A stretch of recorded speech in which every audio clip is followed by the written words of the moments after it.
taking, a machine that easily can be 40 to 50 years old and rebuilding it to today's standards, that brings satisfaction to me. Knowing that they're putting together machines that can close 2,200 cans a minute. A lot of the guys that work on these machines feel that pride.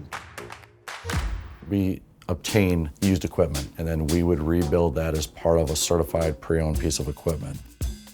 A lot of these machines are from 30, 40 years old. When a machine comes in, we do a visual audit.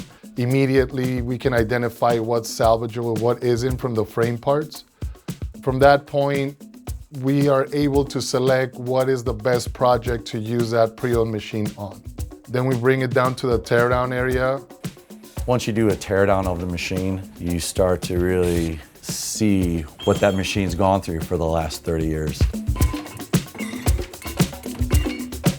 All your wear items, they're all thrown out immediately, from retainers to seals to bearings, your shafts. And then the parts that we select to be reused, we inspect and hold those parts to the tolerance of a new machine.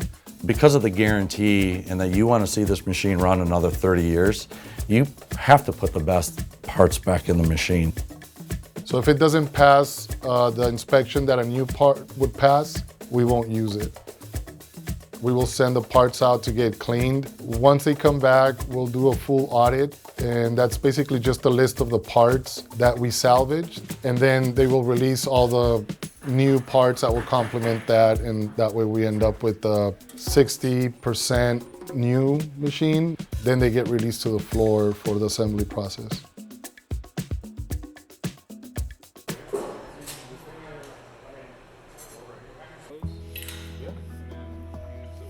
The team, from disassembly to assembly, the operations, the purchasing, everyone has that pride, that competitive nature. They want the best equipment to go out there. We want zero warranty. We want the customers to come back to us for all their needs. Being made in America, I think that gives everybody a sense of pride and makes everybody try and do the best that they can to maintain that reputation.